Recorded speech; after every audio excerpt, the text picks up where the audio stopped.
suspension at the end of the first season. Well, exactly. I mean, we find Harry after a 6-month suspension, and is brought back because there's a homicide, or they found a body of a pornographer in a trunk, and it's sort of ultimately uncovered that he was laundering money for the mob.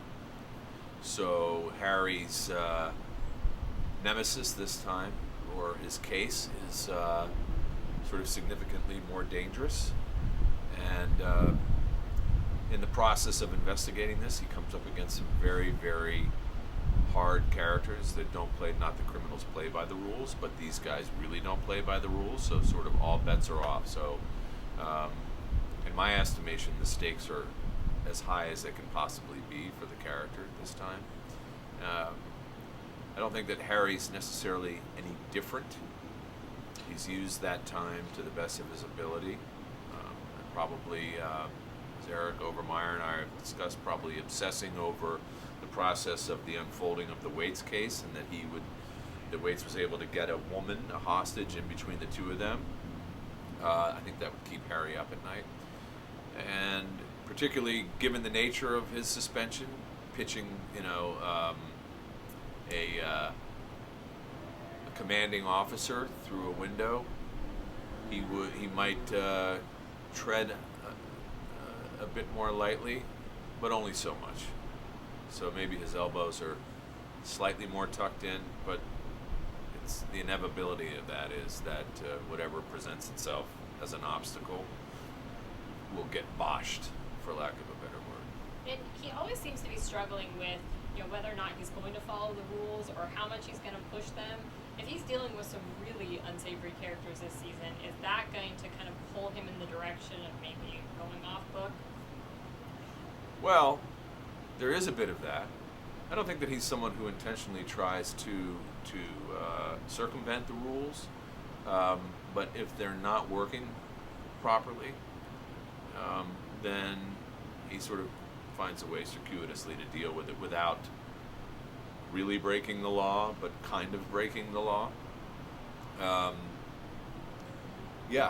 think we also see a side of Harry that sort of emerges because the stakes being so high, where I think eyebrows will be raised as to how far is he willing to go, and just sort of we see a part of him that those who have read the books would have seen that, but for our audience for the show,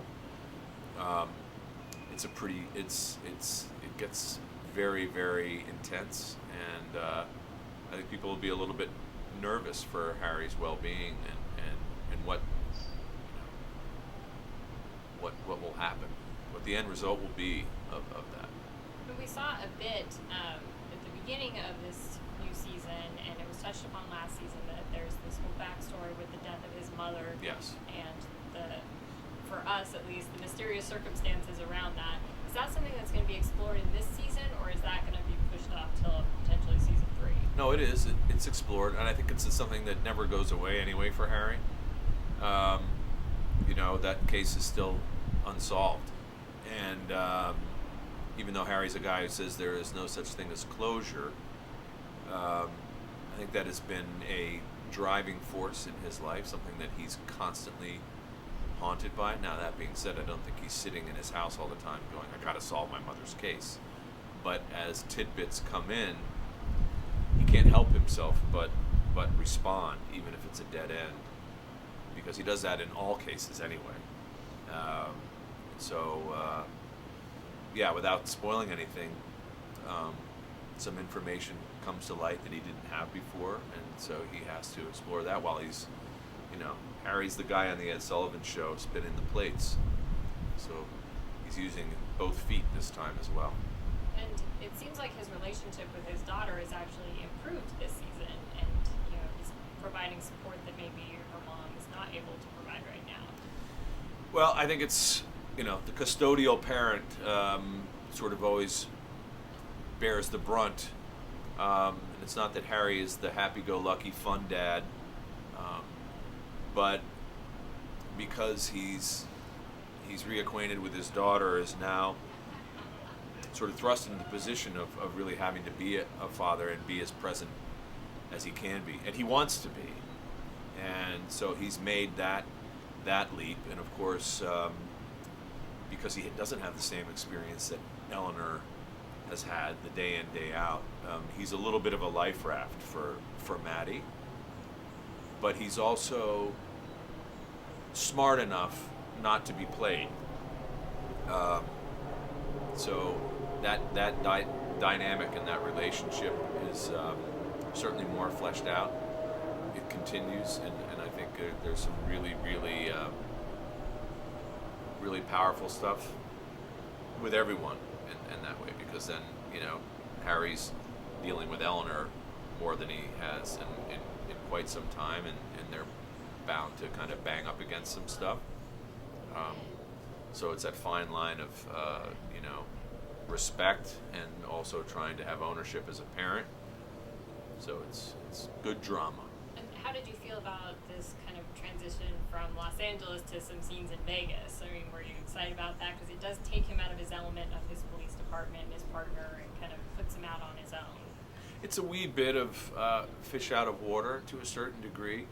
I mean, I'm not a gambler. Vegas doesn't have a lot to offer me in that way, but going and shooting there and putting the character in Vegas rather than shooting it all here and then getting some stock footage of casinos. We shot in casinos and went places, and it's a very integral part of the story this season, because that his case takes him there, and he's he's a guest, and so it's interesting to see how he's able to do his work and not blow it completely.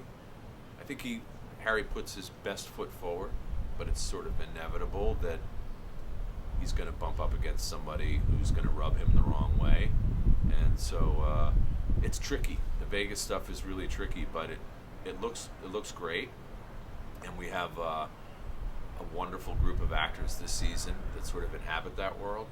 Great actors. You got Jerry Ryan this season, so that's exciting. Yep. The Veronica Lake reincarnated. Jerry's great. I mean, Brent Seck. We have a lot of really, really wonderful actors that just brought their A game and just crushed it. And so I'm excited in that way for the viewers to be able to see that, because the story is really, really well at. For me, that's the obvious blessing that I get to go to work with actors whose work some of them I've worked with before. Certainly Jerry Ryan and Brent Sexton, I've worked with them on other things before, and so there's a comfort level there. But they like I said, they brought their A game, and it's just really, really, there's some fantastic work there that I'm excited to share that with the audience. And if we're honest, the best part of filming the show, right, is that house. Well, that's the blessing and the curse, because it's a hellacious location getting there. The streets are about 3 feet wide, and so we have to sort of have a base at the bottom of the hill and getting up there, and there's really no Wi-Fi, there's no cell phone reception, and so the ADs and the directors are communicating with tin cans and string, but it's beautiful. It's beautiful. It's a great location. It seems to be to kind of create a lot of talk. People are always saying, "Well, how does he afford that house?" And I say, "Well, didn't you see in the first season Exactly. he said how he got the house?"